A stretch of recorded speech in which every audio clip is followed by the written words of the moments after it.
ശ്രീനാരായണ പരമഗുരവേ നമഃ. ഓം ശ്രീ ശരദാംബികായേ നമഃ.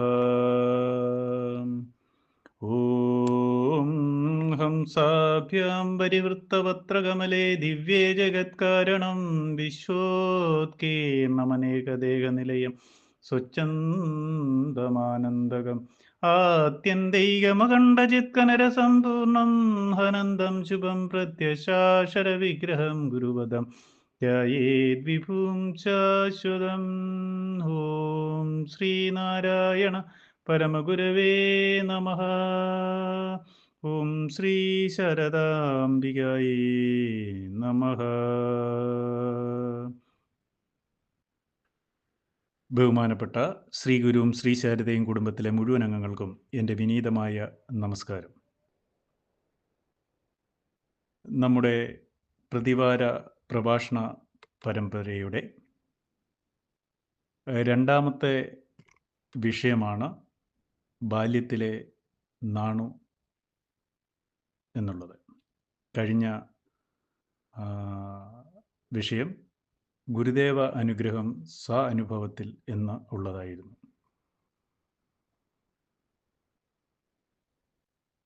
ഒരു വലിയ പ്രഭാഷകനോ ഒരു പ്രാസംഗികനോ ഒന്നുമല്ല ഞാൻ. ചെറിയ പുസ്തകങ്ങളും അങ്ങനെയുള്ള ഈ അറിവുകളും ഒക്കെ നാം മറ്റുള്ളവരിൽ നിന്നും സ്വീകരിച്ച് അതിൽ നിന്നും ഉതിർന്നു വരുന്ന എൻ്റെ മനസ്സിലെ ചെറിയ വാക്കുകൾ ഇവിടെ ഞാൻ നിങ്ങൾക്ക് മുൻപായി അവതരിപ്പിക്കുകയാണ്. ഇങ്ങനെ ഒരു പ്രതിവാര പ്രഭാഷണ പരമ്പര നാം ഈ ശ്രീ ഗുരുവും ശ്രീ ശാരദയും ഉള്ള ആ കുടുംബ കൂട്ടായ്മയിൽ ഇവിടെ അവതരിപ്പിക്കുമ്പോൾ നമ്മുടെ കുഞ്ഞുങ്ങൾക്കാണ് ഏറ്റവും കൂടുതൽ ഇത് പ്രയോജനപ്പെടേണ്ടതും പെടുന്നതും. കാരണം നമുക്ക് ഇതുപോലെ രണ്ട് വാക്ക് പറയുവാൻ യാതൊരു മടിയും കൂടാതെ പറയുവാനുള്ള ഒരു വേദിയായി ഇതിനെ കണ്ടെത്തി നമ്മുടെ അറപ്പും മടിയും ഒക്കെ തീർന്ന് ഈ ഗ്രൂപ്പിൽ ഇങ്ങനെ ഒരു പ്രഭാഷണമായി പറഞ്ഞിടുമ്പോൾ നമുക്ക് ഗുരുവിനെക്കുറിച്ച് അല്പമെങ്കിലും ചെറുതായെങ്കിലും ഒന്ന് അറിയുവാൻ, നമ്മൾ മറ്റുള്ള അല്ലെങ്കിൽ ആ ചരിത്രകാരന്മാരെഴുതിയ ആ ചരിത്രങ്ങളൊക്കെ ഒന്ന് വായിച്ചു നോക്കുവാനും ഒക്കെ നമുക്ക് മടി കൂടാതെ സാധിക്കുകയും അതിനൊരു ആഗ്രഹം ഉണ്ടാകുകയും ചെയ്യുമെന്നുള്ള കാര്യത്തിലും യാതൊരു സംശയവുമില്ല. ഞാൻ കൂടുതലായി അതിനെക്കുറിച്ച് ദീർഘിപ്പിക്കുന്നില്ല. എങ്കിലും ബാല്യത്തിലെ നാണു എന്ന വിഷയം സംബന്ധിച്ച് നാം നമ്മുടെ ദൈവമായ ഭഗവാൻ ശ്രീനാരായണ ഗുരുദേവൻ്റെ ബാല്യകാലത്തിലേക്ക് നാം ഓരോരുത്തരും ഒന്ന് സഞ്ചരിക്കുക എന്നത്, അപ്പോൾ സഞ്ചരിക്കുമ്പോൾ അതൊരു വലിയ കാര്യം തന്നെയായിട്ടാണ് ഞാൻ കരുതുന്നത്. ഭഗവാന്റെ ബാല്യത്തിലെ ഓരോ സന്ദർഭങ്ങളിലും നാം എത്തപ്പെടുമ്പോൾ തീർച്ചയായും നമ്മുടെ ചിന്താബോധം ഉണർന്ന് പ്രവർത്തിക്കും. പ്രത്യേകിച്ചും നമ്മുടെ തലമുറയിലെ കുഞ്ഞുങ്ങളെ ഭഗവാന്റെ ബാല്യവും ജീവിതചരിത്രവും പഠിപ്പിച്ച് അവരിൽ ഗുരുദേവൻ്റെ യഥാർത്ഥ ചിത്രം പതിപ്പിക്കുകയും ഗുരുവിൻ്റെ മാർഗദീപപ്രകാശം ഓരോ കുഞ്ഞുങ്ങളിലും പ്രകാശിപ്പിക്കുവാനും നാം ഓരോരുത്തരും പ്രതിജ്ഞാബദ്ധരാണ്. ഇന്നത്തെ നമ്മുടെ വിഷയമായ ബാല്യത്തിലെ നാണു എന്ന വിഷയത്തിൽ ഊന്നി നിന്നുകൊണ്ട് ചരിത്രകാരന്മാർ വച്ചിരിക്കുന്ന പുസ്തകങ്ങളിലൂടെ നേടിയ അല്പം കാര്യങ്ങൾ പറയുവാൻ ശ്രമിക്കുമ്പോൾ എനിക്ക് ആദ്യമേ ഭഗവാന്റെ ജനനത്തെ സംബന്ധിച്ചുള്ള കാര്യമാണ് ഞാൻ പറയുന്നത്. ആ ജനന സംബന്ധിച്ച് ചരിത്രകാരന്മാർ പല വർഷങ്ങൾ പല പുസ്തകത്തിൽ പല ഇതാണ് എഴുതിയിരിക്കുന്നത്. പക്ഷെ എനിക്ക് തോന്നുന്നത് ശിവഗിരി മഠം അംഗീകരിച്ചിരിക്കുന്ന വർഷം 1855 ആണെന്നാണ് എൻ്റെ ഒരു ചെറിയ അറിവ് എനിക്ക് തോന്നുന്നത്. ചിങ്ങമാസത്തിലെ ചതയം നക്ഷത്രമെന്നും നമുക്കെല്ലാവർക്കും അറിയാം. ആയിരുന്നാലും സാരമില്ല. ഏതായാലും ചിങ്ങമാസത്തിലെ ചതയം നക്ഷത്രത്തിൽ ഭഗവാന്റെ തിരുജനനം എന്ന് നമുക്കെല്ലാവർക്കും അറിവുള്ള കാര്യം തന്നെയാണ്. ആ തിരുജനനത്തിൽ മറ്റു കുട്ടികളെ അപേക്ഷിച്ച് ഭഗവാന്റെ ബാല്യത്തിലെ ഓരോ നിമിഷങ്ങളിലും വളരെ വ്യത്യസ്തത നിറഞ്ഞ ഒരു ബാല്യകാലം തന്നെയായിരുന്നു. അതിലെ ഓരോ കാര്യങ്ങളും എടുത്ത് പരിശോധിച്ചാൽ അതിൻ്റെ ഓരോ കാര്യങ്ങളിലും വന്നു ഭവിക്കുന്ന ഒരു കേന്ദ്ര ബിന്ദുവിൽ നാം എത്തിപ്പെടുമ്പോൾ ആ കേന്ദ്ര ബിന്ദുവിൽ നിന്നുകൊണ്ട് പിൽക്കാലത്തേക്കുള്ള ഓരോ പ്രവർത്തനങ്ങളും നമ്മുടെ ലോക ജനതയ്ക്ക് വേണ്ടി ഭഗവാൻ ചെയ്തു തരുന്ന കാര്യങ്ങളിലേക്ക് എത്തപ്പെടുന്നു എന്നും നമുക്ക് മനസ്സിലാക്കുവാൻ സാധിക്കും. അതിൻ്റെ അകത്ത് കരുണ, അനുകമ്പ, അങ്ങനെ ജനങ്ങളെല്ലാം ഒന്നാണെന്നും ഒക്കെയുള്ള ഒരു കണ്ടെത്തലുകൾ ആ കുട്ടിക്കാലം മുതലേ ഭഗവാനിൽ ഉണ്ടായിരുന്നു എന്ന കാര്യവും നമ്മൾ ബാല്യത്തിലൂടെ കടന്നു പോകുമ്പോൾ നമുക്ക് മനസ്സിലാകുവാൻ സാധിക്കും. ആരെയും ചിന്തിപ്പിക്കും വിധമായിരുന്നു നാണുവെന്ന ബാലൻ്റെ ബാല്യത്തിലെ ഓരോ വാക്കുകളും പ്രവൃത്തികളും എന്ന് നാം പല ചരിത്രകാരന്മാരുടെ പുസ്തകങ്ങളിലൂടെ നാം കണ്ടു കഴിഞ്ഞ കാര്യമാണ്. തിരുവനന്തപുരം ജില്ലയിൽ കിഴക്കേ കോട്ടയിൽ നിന്ന് ഏകദേശം 12 കിലോമീറ്റർ വടക്കുള്ള മനോഹരമായ പ്രദേശമായിരുന്നു ചെമ്പഴന്തി എന്ന ഗ്രാമം. ആ ഗ്രാമത്തിൽ മണക്കൽ ഭഗവതി ക്ഷേത്രം എന്നൊരു ക്ഷേത്രമുണ്ട്. അതിന് വടക്കോട്ട് പോകുന്തോറും വയൽവാരം കുടുംബത്തിൻ്റെ ഏകദേശം ഏക്കറിന് മേളിൽ വരുന്ന ഭൂമിയുടെ മധ്യഭാഗത്തായി 3 മുറികളുള്ള ഒരു ചെറു ഗൃഹത്തിലാണ് ഭഗവാൻ ഭൂജാതനായത്. ഓലമേഞ്ഞ ഗൃഹത്തിൻ്റെ ചെറിയ കതകുകൾ സാധാരണ വലിപ്പമുള്ള ഏതാൾക്കും നന്നായി കുനിഞ്ഞേ അകത്ത് ആ ഗൃഹത്തിൽ കടക്കുവാനാവുകയുള്ളൂ. അപ്പോൾ ഈ ഗൃഹത്തെ സംബന്ധിച്ച് ഇത് അവിടുത്തെ ഒരു സ്ത്രീകൾക്കൊക്കെ വേണ്ടിയിട്ടുള്ള ഒരു ഗൃഹമായിരുന്നു. അതല്ലാതെ ആ വയൽവാരം ഭവനമെന്ന് പറഞ്ഞാൽ നല്ല പ്രൗഢിയും പാരമ്പര്യവും പുരാതനമായ ഒരു കുടുംബം തന്നെയായിരുന്നു. ഇത് സൂതികാഗൃഹം എന്ന് പറയാം. ആ ഗൃഹത്തിലാണ് ഭഗവാൻ ജന്മം കൊണ്ടത്. ആ ഗൃഹത്തിൽ ചെറുഗൃഹം പലതവണ തൊട്ടു വന്ദിക്കുകയും പല പ്രാവശ്യം പ്രദക്ഷിണം വയ്ക്കുകയും ചെയ്യാതെ ആരും തന്നെ അതിനുള്ളിൽ അതിൽ പ്രവേശനം ഉണ്ടായിരുന്ന സമയത്ത് കയറാറില്ലായിരുന്നു. ഇന്ന് അതിനുള്ളിൽ പ്രവേശനം ഇല്ല എന്നുള്ളൊരു കാര്യവും ഉണ്ട്. പ്രവേശനം ഉണ്ടായിരുന്ന കാലഘട്ടത്തിൽ നമ്മളൊക്കെ ഒട്ടനവധി പ്രാവശ്യം പരിപാവനമായ ഗൃഹത്തിൽ കയറി വന്ദിക്കുവാൻ ഭാഗ്യം കിട്ടിയവരാണ്. കിട്ടാത്തവരും ഉണ്ട്. നമ്മുടെ പുതുതലമുറയ്ക്ക് കിട്ടാത്ത ഒരു പുതുതലമുറയും ഉണ്ട് എന്നുള്ള കാര്യവും സത്യമാണ്. പക്ഷേ അതിനൊക്കെ ഭാഗ്യം കിട്ടിയ നമ്മൾ ആ ഗൃഹത്തിൽ കയറുവാനും അതിൽ ഭാഗ്യം കിട്ടിയ നമ്മൾ വളരെ അനുഗ്രഹീതരാണ് എന്നുള്ള കാര്യത്തിലും സംശയമില്ല. വയൽവാരം ഭൂമിയുടെ വടക്ക് വശത്ത് കുറേ ഏക്കർ വയലുകളും കിഴക്ക് ഭാഗത്ത് മനോഹരമായ ചെങ്കൽ പ്രദേശങ്ങളും തെക്കും പടിഞ്ഞാറും പ്രദേശങ്ങളിൽ സമൃദ്ധിയിൽ നിൽക്കുന്ന തെങ്ങുകളും നിറഞ്ഞ മനോഹരമായ ഗ്രാമീണ സൗന്ദര്യം നിറഞ്ഞു തുളുമ്പിയിരുന്ന ചെമ്പഴന്തി ഗ്രാമം വളരെ ഒരു മനോഹാരിത നിറഞ്ഞു നിൽക്കുന്ന ഒരു പ്രദേശം തന്നെയായിരുന്നു. അച്ഛൻ മാടനാശാൻ, മാതാവ് കുട്ടിയമ്മയ്ക്കും ജനിച്ച കടിഞ്ഞൂൽ സന്താനം. 4 മക്കളിൽ ഏറ്റവും മൂത്ത കുട്ടിയായിട്ടായിരുന്നു നാരായണൻ എന്ന നാണു ജന്മം കൊണ്ടത്. കേരളക്കരയിൽ മഹാബലി ചക്രവർത്തിയുടെ തിരിച്ച് എഴുന്നള്ളത്ത് ദിവസമായിരുന്നു പുതിയൊരു ചരിത്ര പുരുഷൻ ജന്മം എടുത്തത്. മഹാബലി തമ്പുരാൻ്റെ ആ കാലഘട്ടം നമുക്കെല്ലാവർക്കും പറഞ്ഞ് കേട്ടുള്ള അറിവാണ്. മനുഷ്യരെല്ലാവരും ഒന്നുപോലെയുള്ള കാലഘട്ടത്തെ ചക്രവർത്തിയായിരുന്നു മഹാബലി ചക്രവർത്തി. ഉത്രാടം സന്ധ്യയ്ക്ക് മഹാബലി നാട്ടിലെത്തുകയും ചതയം നാൾ വിട പറഞ്ഞു പോവുകയും എന്നൊക്കെയാണല്ലോ നമ്മുടെ എല്ലാം ഒരു വിശ്വാസവും. ആ വിശ്വാസത്തിലായ ആണ് നമ്മൾ ഇവിടെ ഓണാഘോഷവും ഒക്കെ ആഘോഷിച്ചു പോരുന്നത്.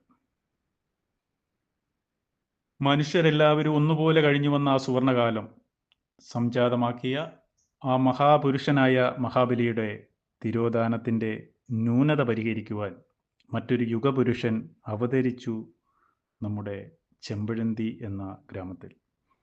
അതായത് അന്നവസ്ത്രാദി മുട്ടാതെ തന്നു രക്ഷിക്കുവാൻ നമ്മുടെ നാണുവെന്ന അവതാരം ജന്മം കൊണ്ട് നമ്മുടെ ഭഗവാൻ ആയി മാറി. ആനന്ദ നൃത്തവും വാദ്യാഘോഷങ്ങളും കുരവ ആർപ്പുവിളികളും മുതലായ മംഗളധ്വനികൾ കേരളം മുഴുവനും അലയടിച്ചു.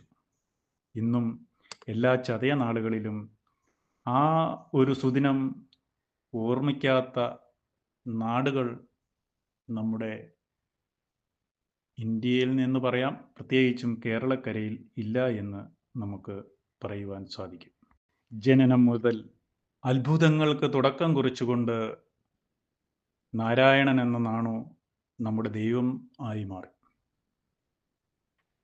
ജനിച്ച സമയത്ത് തന്നെ നമ്മൾ കേട്ടിട്ടുണ്ട്, ജനിച്ച കുഞ്ഞ് കരഞ്ഞിരുന്നില്ല.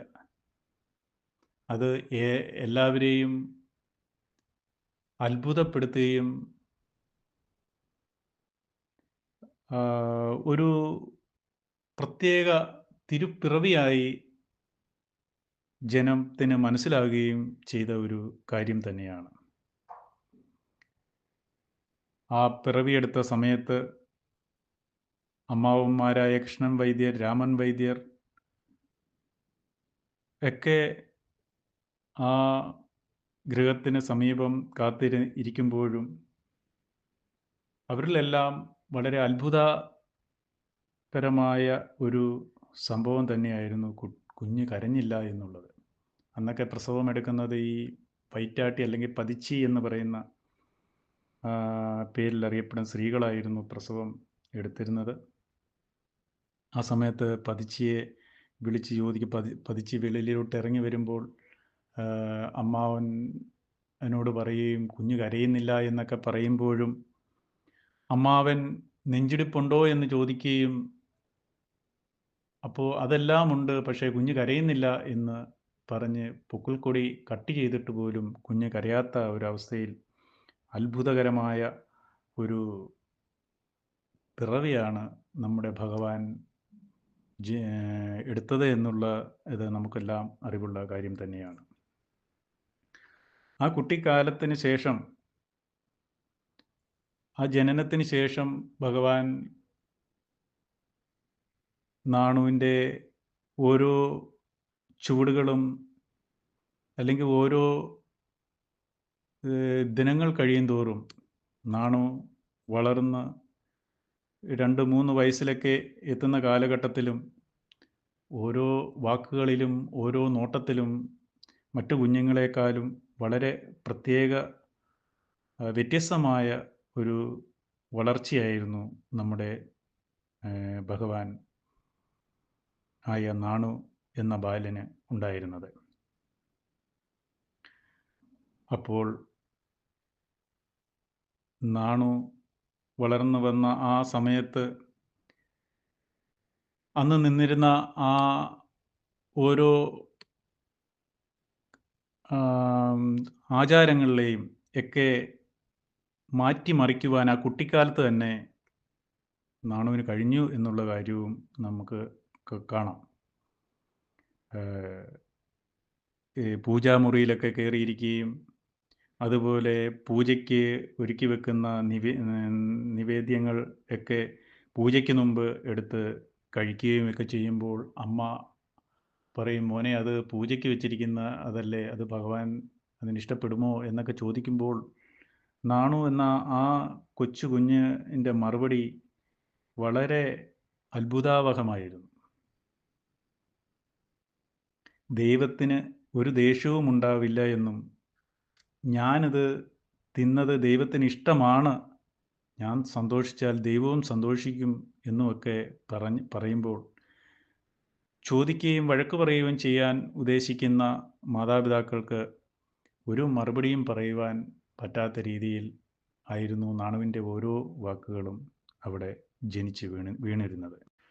ആ കൈക്കുഞ്ഞായിരുന്ന സമയത്ത് യാതൊരു നിർബന്ധ ബുദ്ധിയോ കാട്ടാത്ത ഒരു കുഞ്ഞായിരുന്നു നാണു എന്ന ബാലൻ. കോഴികൾക്കും കാക്കകൾക്കും നെൽമണികളും അരികളും ഒക്കെ വിതറിക്കൊടുക്കുക, അതുപോലെ പാറ്റയും പല്ലിയും പഴുതാരയും എന്ന് വേണ്ട തുമ്പിയും എല്ലാവരെയും ചങ്ങാതിമാരായി കൂട്ടി അവർക്കൊക്കെ കഴിക്കുന്ന ഒരു ആഹാരത്തിൻ്റെ ആ അരിയും അല്ലെങ്കിൽ ആ ഭക്ഷണങ്ങളും ഒക്കെ വിതറിക്കൊടുക്കുന്ന ഒരു സ്വഭാവം ആ കുട്ടിക്കാലത്ത് തന്നെ നാണുവിന് ഉണ്ടായിരുന്നു.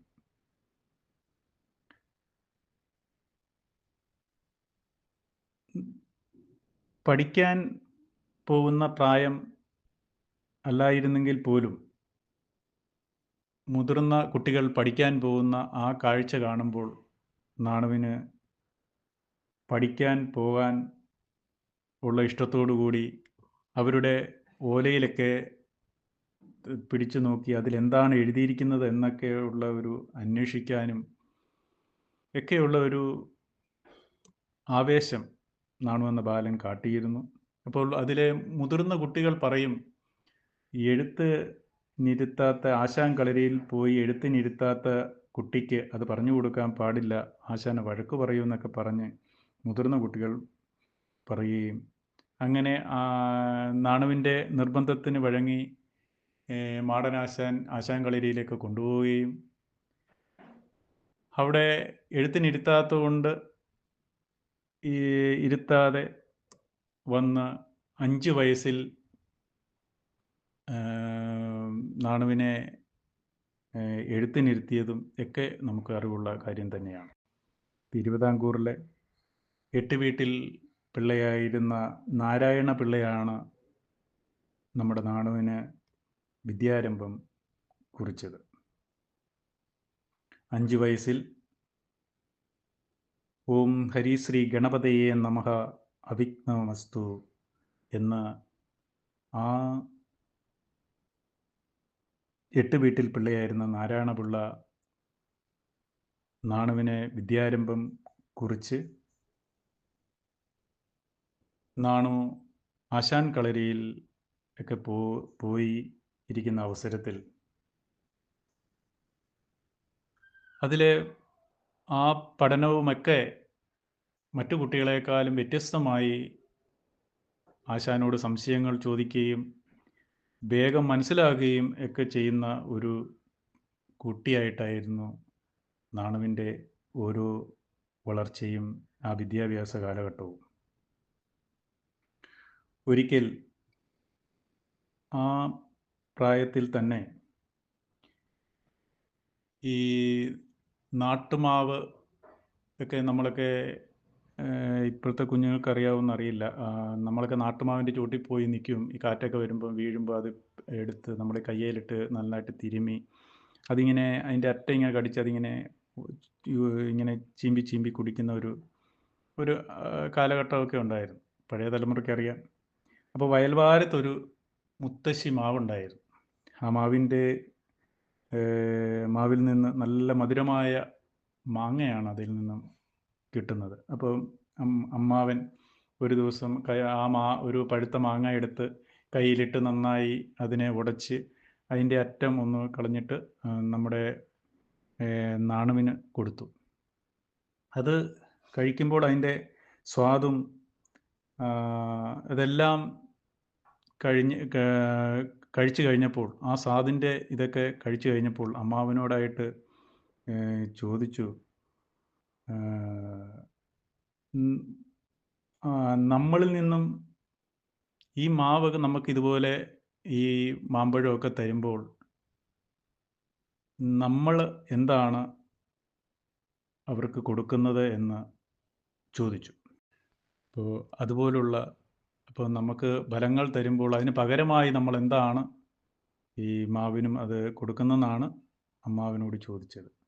അപ്പോൾ അമ്മാവൻ ആ ചോദ്യം കേട്ടിട്ട് പറഞ്ഞു, നമ്മളിൽ നിന്നും ഒന്നും പ്രതീക്ഷിച്ചിട്ടല്ല നാണു ആ മാവ് നമുക്ക് ഈ മാമ്പഴം തരുന്നത്. അത് അതിൻ്റെ ധർമ്മവും പ്രകൃതിയുടെ നിശ്ചയവുമാണ്.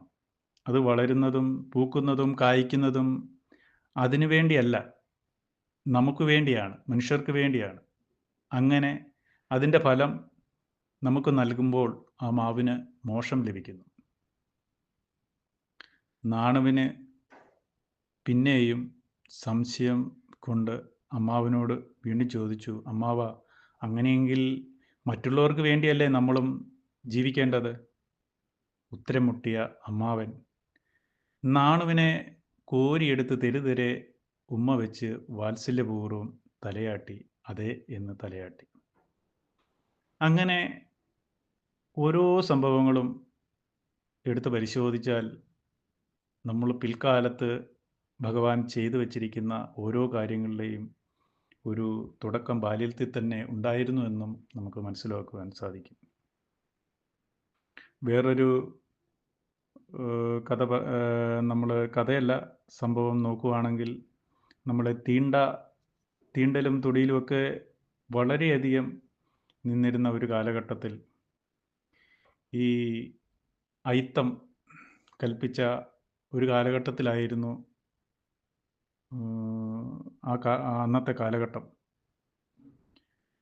അപ്പോൾ ഈ അവധി ദിവസങ്ങളിലൊക്കെ ഈ പണിയെടുക്കുന്ന പാടത്തൊക്കെ പണിയെടുക്കുന്ന കുട്ടികൾ മിക്കവാറും താഴ്ന്ന ജാതിക്കാരുടെ മക്കളായിരുന്നു. അല്ല, താഴ്ന്ന ജാതിക്കാരായിരുന്നു. അവരുടെ മക്കൾ ആ പാടവരമ്പത്ത് കളിക്കുകയും ഒക്കെ ഏർപ്പെടുമ്പോൾ നാണുവിനും അവരോടൊപ്പം കളിക്കാനും ഒക്കെ വളരെ ഇഷ്ടമായിരുന്നു. അവരോട് ചങ്ങാത്തം കൂടാനും വളരെ ആഗ്രഹമുണ്ടായിരുന്നു. പക്ഷേ വീട്ടുകാർ താഴ്ന്ന ജാതിക്കാരായ കുട്ടികളുമായി കൂട്ടുകൂടാൻ അനുവാദം കൊടുത്തിരുന്നില്ല. അത് കഠിനമായപ്പോൾ നാണു ഒരു ദിവസം അമ്മയോട് ചോദിച്ചു, എന്താണമ്മേ, അവരും എന്നെപ്പോലെയുള്ള കുട്ടി തന്നെയല്ലേ? അവരുമായി കൂട്ടുകൂടുന്നത് കൊണ്ട് എന്താണ് ഒരു കുഴപ്പം? ഞാനും അവരും തമ്മിൽ ഒരു വ്യത്യാസവുമില്ലല്ലോ.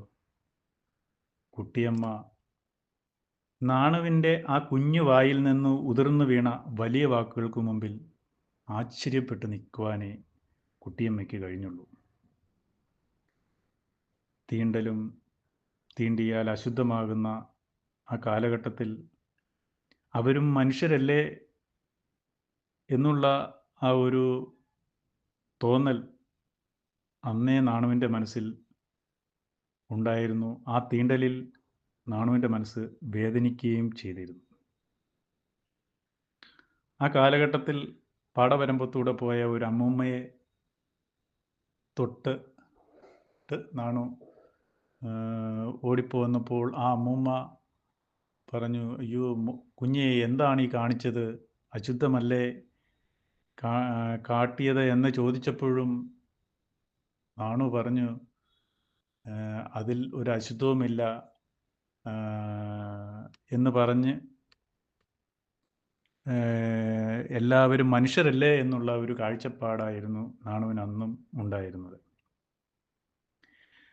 അതുപോലെ ആശാൻകളരിയിൽ പോയിരുന്ന അവസരത്തിൽ കുട്ടികൾ എല്ലാവരും ഒന്നിച്ചു പോകുമ്പോൾ, ഇപ്പോൾ നമ്മൾ ഇന്നത്തെ കാലഘട്ടത്തിൽ പോലെയല്ല, അന്നിങ്ങനെ പോകുമ്പോൾ ശകലം വികൃതി തരങ്ങളുമൊക്കെ കാട്ടി, ഇന്നിപ്പോൾ നമ്മൾ സ്കൂൾ ബസ്സിലും ഓട്ടോയിലും എല്ലാം അങ്ങനെ എല്ലാവരും കൊണ്ട് ആക്കുകയും കാറിലുമൊക്കെയാണ് പോകുന്നത്. അന്ന് നടന്നൊക്കെ പോകുന്ന അവസരത്തിൽ ശകലം വികൃതിയിൽ മാവേലേറിയും അല്ലെ കപ്പിൽ മാങ്ങ പറിച്ചു അല്ലെ അങ്ങനെയൊക്കെ വളരെ എന്താ പറയുന്നത്, ചെറിയ വികൃതിയൊക്കെ കാട്ടിയാണ് കുഞ്ഞുങ്ങൾ ആശാൻ കളരിയിലും സ്കൂളിലും ഒക്കെ പോയിക്കൊണ്ടിരുന്നത്.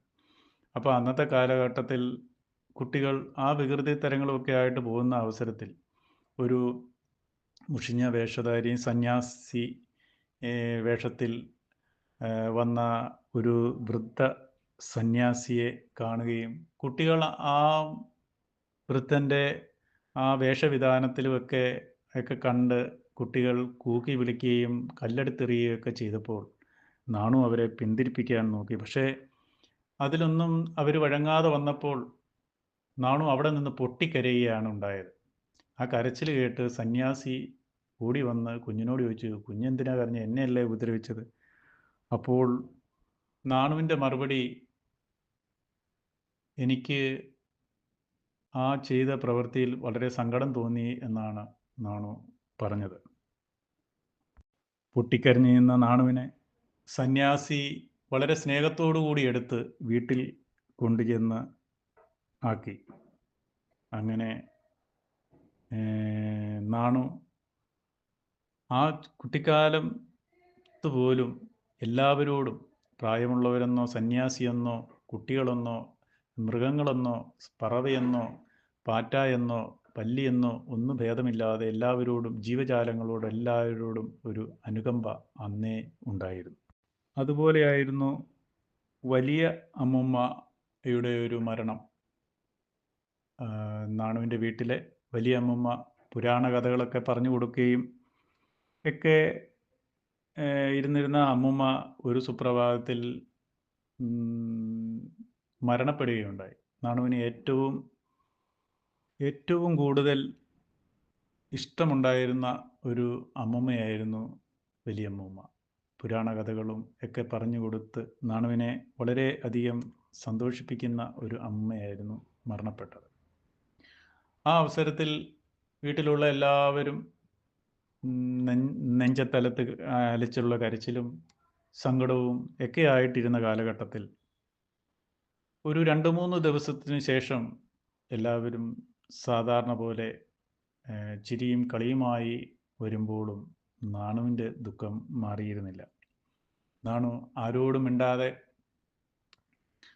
അടുത്തുള്ളൊരു കുറ്റിക്കാട്ടിൽ പോയി ഏകനായിരുന്ന്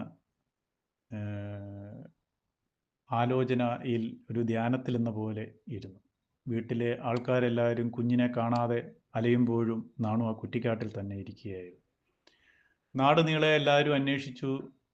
കുഞ്ഞിനെ കാണാതെ എല്ലാവരും വേദനയോടുകൂടി ഓടി നടക്കുമ്പോൾ ഒരു വിറക് വെട്ടുകാരൻ ആ കാടിൻ്റെ അവിടെ ഇരിക്കുന്ന ആ നാണുവിനെ കണ്ട് ഓടിച്ചെന്ന് വീട്ടിൽ ചെന്ന് പറയുകയും വീട്ടുകാരെല്ലാവരും കൂടി ഓടിച്ചെന്ന് കുഞ്ഞിനെ എടുത്തു വീട്ടിൽ കൊണ്ടുവന്നതിന് ശേഷം കുഞ്ഞിനോട് ചോദിച്ചു, എന്താ മോനെ ഒറ്റയ്ക്ക് അവിടെ പോയി ആ കുറ്റിക്കാട്ടിൽ പോയി ഇരുന്നത് എന്ന് ചോദിച്ചപ്പോൾ നാണുവിൻ്റെ മറുപടി കേട്ട് എല്ലാവരും ഞെട്ടി ധരിച്ചുപോയി.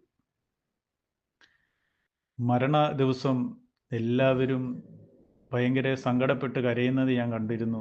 2-3 ദിവസം കഴിഞ്ഞപ്പോൾ എല്ലാവരും ആർത്ത് ചിരിച്ച് നടക്കുന്നത് കൊണ്ടാണ് ഞാൻ അവിടെ പോയി ഇരുന്നത്. എനിക്ക് സങ്കടം ഉള്ളിൽ ഒതുക്കാൻ എനിക്ക് നന്നായിട്ട് സങ്കടം ഉള്ളത് കൊണ്ടാണ് ഞാൻ അവിടെ പോയി ഏകനായി ഇരുന്നത് എന്ന് നാണുവിൻ്റെ ആ വാക്കുകൾ കേട്ട് എല്ലാവരും അത്ഭുതപ്പെട്ടുപോയി. അങ്ങനെ ബാല്യത്തിലെ ആ നാണു പ്രായമുള്ളവരോടും മറ്റുള്ളവരോടൊക്കെ ഒരു ആദരവും ഒക്കെ കാണിക്കുന്ന ഒരു കുഞ്ഞായിട്ടായിരുന്നു വളർന്നത്. പഠിപ്പില്ലാത്ത ദിവസം ഈ വേലക്കാരെയൊക്കെ പാടത്ത് പണിയുന്നവരെയൊക്കെ നോക്കാനായിട്ട് മാടനാശാൻ പാടത്തേക്ക് വിടും. ആ കാലഘട്ടത്തിൽ നാണു അവരെ നോക്കാനോ ഇതിനൊന്നും പോകാറില്ല. നാണു അവിടെ വരമ്പത്തൂടെ മറ്റ് പ്രകൃതി ഇതുമൊക്കെ കണ്ടും ഒക്കെ പാവപ്പെട്ടവരുടെ അല്ലെങ്കിൽ ആ കുടിലുകളുമൊക്കെ നോക്കിയും ഒക്കെ നാണു നടന്നിരുന്നു.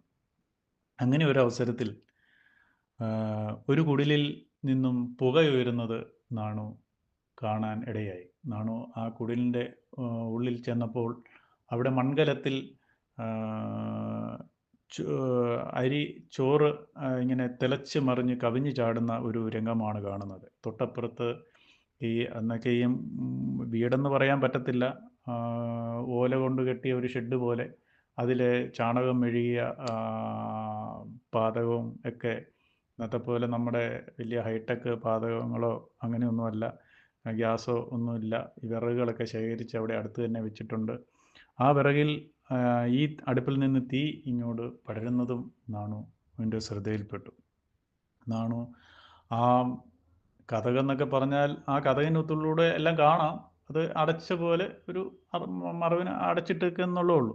നാണു ആ ഓല കതക് മാറ്റി അകത്ത് കിടന്ന് ആ മംഗലം ത്തിലെ ചോറ് വാങ്ങി പുറത്തോട്ട് വെക്കുകയും അപ്പുറത്തിരുന്ന മൺകലത്തിലെ വെള്ളമെടുത്ത് ആ തീ വിറകിൽ പടർന്ന തീ അണയ്ക്കുകയും ചെയ്ത് അപ്പോഴാണ് നാണുവിൻ്റെ മനസ്സിൽ വലിയൊരു എന്നാ പറയുന്ന ഒരു സന്തോഷം തോന്നി. നാണു ആ കുടിലിന് വെളിയിലേക്ക് ഇറങ്ങിയപ്പോൾ ഒരാളുടെ ദൃഷ്ടിയിൽപ്പെട്ടു. അപ്പോൾ നാണുവിനെന്താ പുലയക്കുടിലിൽ കാര്യം, ഈ പുലയക്കുടിയിൽ എന്താ കാര്യമെന്ന് ആ അദ്ദേഹം നാണുവിനോട് ചോദിക്കുകയും തീണ്ടലും തൊടിയിലും മാടനാശാൻ്റെ മകന് വേണ്ടെന്നായോ, എല്ലാം അശുദ്ധമാക്കിയില്ലേ എന്നുമൊക്കെ ചോദിച്ചപ്പോൾ നാണു പറഞ്ഞ മറുപടിയാണ്, കുടിക്കാനും കിടക്കാനുമുള്ളത് നശിക്കാതെ നോക്കുന്നത് എങ്ങനെ അശുദ്ധമാകും എന്നാണ് നാണു മറുപടി പറഞ്ഞത്. നാണുവിനോട് ചോദിക്കുന്നതിന് മറു ചോദ്യം വളരെ ചിന്തിപ്പിക്കുന്ന തരത്തിൽ ആയിരുന്നു ആ ബാല്യകാലത്തും നാണുവിൽ നിന്ന് വന്നിരുന്നത്. അമ്മേ, നാം മനസ്സിലാക്കണം, അന്നവസ്ത്രാദികളൊന്നും മുട്ടാതെ ജനങ്ങളെ രക്ഷിക്കുന്ന ഒരു ഭഗവാനായിരുന്നു നാണു പിൽക്കാലത്ത് നമുക്കായി ഈ ജന്മം കൊണ്ടതെന്നും നാം മനസ്സിലാക്കണം. അതുപോലെ തന്നെയായിരുന്നു ഒരു അത്ഭുത കിണർ. നാണു ബാല്യകാലത്ത് ഈ വെറ്റിലക്കൊടി ഒക്കെ കൃഷി കാര്യങ്ങളൊക്കെ ഇഷ്ടമായിരുന്നു. അതിനു മുമ്പ് കുട്ടിക്കാലത്തും നാണുവിന് കൃഷിയും മൃഗങ്ങളോടുമൊക്കെ സ്നേഹമായിരുന്നു. ഈ കുട്ടിക്കാലത്തൊക്കെ ഈ കവളം മടൽ എടുത്ത് ഇങ്ങനെ അതിന് മേളിൽ ഇങ്ങനെ കമ്പൊക്കെ അടിച്ച് ഇങ്ങനെ പശു ഇതൊക്കെ കാളയൊക്കെ ആയിട്ട് കൊമ്പൊക്കെ ആയിട്ട് ഇങ്ങനെ കയറേ കെട്ടി, ഞങ്ങളുടെയൊക്കെ കുട്ടിക്കാലത്ത് ഞങ്ങളൊക്കെ ആ കളിയൊക്കെ കളിച്ചിട്ടുണ്ട്. അതുപോലെ ഈ എന്നാ പറയുന്നത്, കഞ്ഞിയും കറിയൊക്കെ വെച്ച് ഇങ്ങനെ കളി, പിന്നെ കടയൊക്കെ ആയിട്ട് ത്രാസൊക്കെ ഇങ്ങനെ കമ്പേ കെട്ടി തൂക്കി ചിരട്ടയൊക്കെ കെട്ടി ത്രാസും സാധനങ്ങളൊക്കെ തൂക്കി കൊടുക്കുന്നത്, പിന്നെ ഇങ്ങനെ എന്നാ പറയുന്നത് പൊടിക്കുന്ന മില്ല് പോലെയൊക്കെ ഇങ്ങനെ ഒക്കെ ചെയ്ത് അങ്ങനെ കളികളൊക്കെ ആയിട്ട് കളിക്കുന്ന ഒരു കാലഘട്ടം ആയിരുന്നു. പക്ഷെ ഇന്നത്തെ കുട്ടികൾക്ക് അങ്ങനെ ഒരു കളിയോ ഓലമടൽ എന്നാന്നോ ഒന്നും അറിയാത്ത ഒരു കാലഘട്ടമാണ് ഇന്ന് ഉള്ളത്. പക്ഷെ അന്ന് അങ്ങനെ ഒരു കാലഘട്ടം ഉണ്ടായിരുന്നു. ആ മടൽ കീറി ഇങ്ങനെ വെച്ച് അതിനെ പശു ആയിട്ട് നമ്മളിങ്ങനെ കെട്ടി മരത്തിലേക്ക് കെട്ടിയിട്ട് പുല്ലും വെള്ളവും കൊടുക്കുന്ന കളികളൊക്കെ ഞങ്ങളുടെയൊക്കെ കാലഘട്ടത്തിൽ കളിച്ചിട്ടുണ്ട്. അപ്പോൾ അതുപോലെ നമ്മുടെ നാണുവും ഈ പറഞ്ഞ ഒരു ഇങ്ങനെ തീരെ കുഞ്ഞിലെ ഇങ്ങനെ പശു ആയിട്ട് ഇങ്ങനെ മടലെ കെട്ടി ഒക്കെ ചെയ്യും, വെള്ളവും പുല്ലും ഒക്കെ കൊടുക്കുകയൊക്കെ ചെയ്യുന്ന ഒരു കളികളൊക്കെയാണ് നാണു കുട്ടിക്കാലത്ത് കളിച്ചുകൊണ്ടിരുന്നത്. അതുപോലെ പൂജ ചെയ്യുന്ന, കുളിച്ചൊക്കെ കഴിഞ്ഞ് കഴിഞ്ഞാൽ പുഷ്പങ്ങളൊക്കെ പറിച്ച് പൂജാമുറിയിൽ പോയി പൂജ ചെയ്യുന്നതും അങ്ങനെ ഒരു പൂജാരിയായിട്ടുള്ള കളികളും നാണു കളിക്കുമായിരുന്നു. പിന്നെ ആശാൻ ആയിട്ട്, അതായത് കളരിയിൽ പഠിപ്പിക്കുന്ന ആശാനായിട്ട് നാണു അഭിനയിച്ച് കളിക്കുമായിരുന്നു. അങ്ങനെ എന്തൊക്കെ ചെയ്യുന്ന ആ ഒരു രീതി കുട്ടിക്കാലത്ത് തന്നെ നാണു അത് കളി രൂപത്തിൽ തന്നെ നാണുവിൻ തന്നെ അത് ഉണ്ടായിരുന്നു എന്നുള്ള കാര്യവും എടുത്തു പറയത്തക്ക ഒരു കാര്യം തന്നെയാണ്. ഈ വെറ്റിലയുടെ കാര്യം പറഞ്ഞപ്പോഴാണ് നമ്മൾ ഇതിലേക്കൊന്ന് മാറിപ്പോയത്. അങ്ങനെ വെറ്റില കൃഷിയൊക്കെ നാണു തന്നെ ഇങ്ങനെ ബാല്യത്തിൽ അത് ഇങ്ങനെ ഉണ്ടായിരുന്നു. അത് മറ്റുള്ള ആ വെറ്റില തോട്ടത്തിനേക്കാളും വളരെ നല്ല തഴച്ച് വളരുന്ന ഒരു ഇതായിരുന്നു നാണുവിൻ്റെ വെറ്റിലകളെല്ലാം. അപ്പോൾ ആ സമയത്ത് അത് നാണു തന്നെ അവിടെ ആ ഒരു ചെറിയൊരു കുളം പോലെ, ഒരു കിണർ പോലെ അവിടെ കുഴിച്ച് അതിലെ വെള്ളം കോരി ഒക്കെ ഒഴിച്ചാണ് ആ വെറ്റില കൃഷി നാണു നന്നായിട്ട് കൊണ്ടു നടന്നത്. അപ്പോൾ തിരുവിതാംകൂറിൽ ആ സമയത്ത് വളരെയധികം ഒരു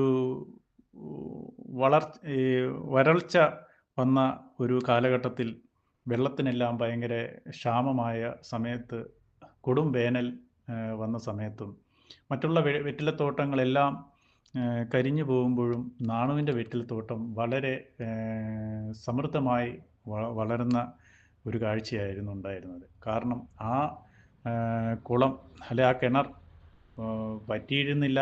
അതിലെ നിറയെ വെള്ളം കോരിയെടുക്കുന്ന വെള്ളം വീണ്ടും വരും. അങ്ങനെ ആ കാലഘട്ടത്തിൽ ആ, നാട്ടുകാരെല്ലാവരും ആ കിണറിൽ നിന്നായിരുന്നു വെള്ളം ഉപയോഗിച്ചുകൊണ്ടിരുന്നെന്നും ആണ് ചരിത്രകാരന്മാർ എഴുതി വെച്ചിരുന്നത്. അതൊരു അത്ഭുത കിണറായി മാറുകയും ചെയ്തു എന്നുമാണ് ചരിത്രകാരന്മാർ പുസ്തകങ്ങളിൽ എഴുതി വച്ചിരിക്കുന്നത്. അപ്പോൾ ആ കുട്ടിക്കാലത്ത് തന്നെ നാണുവിലെ ആ അത്ഭുത സിദ്ധി വളരെ ഉണ്ടായിരുന്നു എന്നുള്ള കാര്യത്തിലും പല പല ഈ കാര്യങ്ങളിലൂടെ ചരിത്രകാരന്മാർ രേഖപ്പെടുത്തിയത് നമ്മളെടുത്ത് പരിശോധിച്ചാൽ നമുക്ക് കാണാൻ സാധിക്കും. ഒട്ടനവധി കാര്യങ്ങൾ ഇതുപോലെയുണ്ട്. പിന്നെ നാണു കന്നുകാലികളെ മേയ്ക്കാനായിട്ടൊക്കെ ഈ പോകാറുണ്ട്. അപ്പോൾ അടുത്ത വീട്ടിലെ കന്നുകാലികളും ആ കൂട്ടത്തിൽ പോവും. നാണു കന്നുകാലികളെയൊക്കെ ഓരോ പേര് വിളിച്ചാണ് വിളിച്ചിരുന്നത്. അപ്പോൾ നാണുവിനോടൊരു സ്നേഹവും ആ കന്നുകാലികളെ തലോടുന്നതും ഒക്കെ നാണു ചെയ്തിരുന്നു. അപ്പോൾ അവരൊരു പ്രത്യേക ശബ്ദമൊക്കെ പുറപ്പെടുവിക്കുകയും ഒക്കെ ചെയ്താണ് നാണു കന്നുകാലികളെ മേയ്ക്കുവാനായിട്ട് കൊണ്ടുപോകുന്നത്. അപ്പോൾ അടുത്തുള്ള കന്നുകാലികളും കൂട്ടത്തിൽ പോകുമ്പോഴും നാണു അതൊന്നും ശ്രദ്ധിച്ചില്ല. അവൻ്റേതെന്നോ സ്വന്തം ഒന്നോ എന്നും ഒരു തിരിവില്ലാതെ എല്ലാവരെയും ഒരുപോലെ ആ കന്നുകാലികളെപ്പോലും ഒരുപോലെ മേയ്ക്കുവാനായിട്ട് കൊണ്ടുപോകുന്നതായിട്ടും ചരിത്രകാരന്മാർ രേഖപ്പെടുത്തിയിട്ടുണ്ട്. നമ്മളൊക്കെ ആണെങ്കിൽ നമ്മുടെ പശുവിനെ അല്ലെങ്കിൽ കന്നുകാലികളെ മേയ്ക്കാനായിട്ട് കൊണ്ടുപോകുമ്പോൾ നമ്മൾ അതിന് പ്രത്യേകം പുല്ല് പറിച്ചു കൊടുക്കും, വെള്ളമൊക്കെ കൊടുക്കുകയൊക്കെ ചെയ്യും. അടുത്ത വീട്ടിൽ വരുവാണെങ്കിൽ അവനെ ഓടിച്ചു വിടാൻ നോക്കും. അപ്പം അങ്ങനെ അല്ലായിരുന്നു നമ്മുടെ നാണു ചെയ്തിരുന്നത്. നിൻ്റേതെന്നോ അവൻ്റേതെന്നോ മറ്റുള്ളവൻ്റേതൊന്നും കൂട്ടാതെ എല്ലാം ജീവജാലങ്ങൾക്ക് ഒരുപോലെ കൊണ്ടുപോയി കന്നുകാലികളെ മേയ്ക്കുവാൻ കൊണ്ടുപോവുകയും ആ കന്നുകാലികളെ മേയ്ക്കുന്ന സമയത്ത് അവരുടെ ഇഷ്ടത്തിനനുസരിച്ച് കയറൊക്കെ ഉണ്ടെങ്കിലും അതൊക്കെ പെടലിയെ ചുറ്റി വിട്ട് അവരുടെ ഇഷ്ടത്തിന് പോയി മേഞ്ഞു വരികയും അതൊക്കെ കഴിഞ്ഞ് സന്ധ്യയാകുമ്പോൾ ഈ കന്നുകാലികളെ ഓരോ പേര് വിളിക്കുമ്പോൾ എല്ലാവരും കൂടെ വന്ന് തിരികെ വരികയൊക്കെ ചെയ്യുന്നു. ആ സമയത്തും നാണു കന്നുകാലികൾ അവരുടെ ഇഷ്ടത്തിന് പോവും, മേഞ്ഞു വരും. അപ്പോൾ നാണു മരത്തിൽ കയറി പഠനമായിരുന്നു. ഈ ഗ്രന്ഥങ്ങളൊക്കെ വായിച്ച് പഠിച്ചിരുന്നു എന്നുമാണ് ചരിത്രകാരന്മാർ അതിൽ വിവരിച്ചിരിക്കുന്നത്. വിശപ്പ് ഒക്കെ ആ മേയ്ക്കാൻ പോകുന്ന സമയത്ത് വിശപ്പൊക്കെ തോന്നുന്ന സമയത്ത് ഈ പച്ചിലകൾ പഴിച്ച് അതിൻ്റെ ചാറുകളൊക്കെ അന്നും കുടിച്ചിരുന്നു നാണു. പിൽക്കാലത്തും നമ്മൾ മരുത്താമലയിലുമൊക്കെ അത് കണ്ടതാണ്. അപ്പോൾ നാം മനസ്സിലാക്കേണ്ടത് കുട്ടിക്കാലം മുതൽ നമ്മുടെ ഭഗവാനായ നാണു ഈ ഈ പ്രവൃത്തികളെല്ലാം ഉണ്ടായിരുന്നു എന്നുള്ള കാര്യം നമുക്ക് കുട്ടിക്കാലം മുതലേ ഇതിൻ്റെ അകത്ത് മനസ്സിലാക്കുവാനായിട്ട് സാധിക്കും. അപ്പോൾ ഇങ്ങനെ നാണു എന്ന ആ ബാലൻ അല്പം കൂടെ ഉയർന്ന ഒരു കാലഘട്ടത്തിലേക്ക്, ബാല്യം കഴിഞ്ഞ് ഉള്ള കാലഘട്ടത്തിലേക്ക് എത്തപ്പെട്ടപ്പോൾ പിന്നെ നാട് ചുറ്റുവാനായിട്ട്, ബാല്യം കഴിഞ്ഞ് ഉള്ള കാലഘട്ടത്തിൽ നാട് ചുറ്റലും ഒക്കെ ആയിട്ട് വളരെ ഭക്തനായി ഒക്കെ നടക്കുന്ന അവസരത്തിൽ കുട്ടിയമ്മയ്ക്ക് വളരെയധികം സങ്കടം ഉണ്ടായ ഒരു കാലഘട്ടമായിരുന്നു. കാരണം വീട്ടിൽ നിന്ന് ഇങ്ങനെ നടക്കുക, ഊരി ചുറ്റി നടക്കുക, ക്ഷേത്രങ്ങളിലൊക്കെ പോയി ഇരിക്കുക, അവിടെ പുരാണ ഗ്രന്ഥങ്ങളൊക്കെ വായിച്ച് അതിൻ്റെ അർത്ഥങ്ങൾ ഇതൊക്കെ പറയുക, ആ കഥകളൊക്കെ പറയുക, അതൊക്കെ വലിയ ഇഷ്ടമായിരുന്നു. മറ്റുള്ള ആൾക്കാർക്ക് പറഞ്ഞു കൊടുക്കുക, അങ്ങനെയൊക്കെ ആയിരുന്നു നാണുവിൻ്റെ ഒരു രീതി. വീട്ടിൽ ചിലപ്പം വരാതെയാവും. അങ്ങനെ മറ്റൊരു സ്ഥലങ്ങൾ ക്ഷേത്രങ്ങളിലൊക്കെ കടന്ന് പോകുന്ന ഒരു ബാല്യം കഴിഞ്ഞുള്ള ആ ഒരു കാലഘട്ടത്തിൽ അങ്ങനെ ജീവിച്ചിട്ടുണ്ട്. നമ്മുടെ വിഷയം എന്ന് പറയുന്ന ബാല്യത്തിലെ നാണുവാണ്. അപ്പോൾ അതിനെക്കുറിച്ച് ഞാൻ പറയുന്നില്ല. പക്ഷേ എങ്കിലും അതിൻ്റെ ഒരു ചെറിയ ഇത് പറഞ്ഞെന്ന് മാത്രമേ ഉള്ളൂ. തമിഴിലെ വേദങ്ങളൊക്കെ ആ ഒരു കാലഘട്ടത്തിലാണ് നാണു പഠിച്ചത്. തിരുവനന്തപുരത്ത് ഒരു പുസ്തകക്കട, തമിഴിൻ്റെ ഒരു പുസ്തകക്കടയിൽ പോയിരിക്കുകയും അവിടെ ഇരുന്ന് തമിഴിലെ ഗ്രന്ഥങ്ങളെല്ലാം മനഃപ്പാഠമാക്കുകയും അതിൻ്റെ അറിവുകൾ കൂടുതൽ പകരുകയൊക്കെ ചെയ്തത് തിരുവനന്തപുരത്ത് വെച്ചാണ്. അപ്പോൾ ആ അലഞ്ഞ് നടക്കുന്ന ആ സമയത്തായിരുന്നു നാണു തമിഴിലെയൊക്കെ വലിയ പ്രാഗൽഭ്യം, അറിവ് സമ്പാദിച്ചത് ഉള്ള കാര്യവും നമുക്ക് ഈ ചരിത്രകാരന്മാർ രേഖപ്പെടുത്തിയിട്ടുണ്ട്. അപ്പോൾ നമ്മുടെ വിഷയം എന്ന് പറയുന്നത് ബാല്യത്തിലെ നാണുവാണ്. അപ്പോൾ ഈ ബാല്യത്തിലെ നാണു എന്ന ഇതിൽ ഞാൻ ഇവിടെ പറഞ്ഞ കാര്യങ്ങളിൽ എന്തെങ്കിലും തെറ്റുകുറ്റങ്ങളുണ്ടെങ്കിൽ സാദരം ക്ഷമിക്കണമെന്നും എല്ലാവരും നമ്മുടെ ഭഗവാന്റെ ബാല്യവും പിന്നീടുള്ള കാലഘട്ടങ്ങളുമൊക്കെ പഠിക്കുകയും ആ പഠിക്കുന്ന അറിവ് പങ്കുവെക്കുകയും ചെയ്ത് നമ്മുടെ വരും തലമുറയെ നല്ലൊരു ഗുരുഭക്തിയുള്ള കുഞ്ഞുങ്ങളാക്കി മാറ്റുവാൻ എല്ലാവർക്കും കഴിയട്ടെ എന്ന് പ്രാർത്ഥിക്കുകയും ചെയ്തുകൊണ്ട് നമ്മുടെ കുടുംബത്തിലുള്ള എല്ലാവർക്കും ഐശ്വര്യവും സന്തോഷവും സമൃദ്ധിയും ഉണ്ടാകട്ടെ എന്ന് പ്രാർത്ഥിച്ചുകൊണ്ട് എൻ്റെ എളിയ വാക്കുകൾ ഇവിടെ ഭഗവാന്റെ തൃപ്പാദങ്ങളിൽ സമർപ്പിച്ചുകൊണ്ട് നിർത്തുന്നു. നന്ദി, നമസ്കാരം. ശ്രീനാരായണ ധർമ്മം ജയിക്കട്ടെ.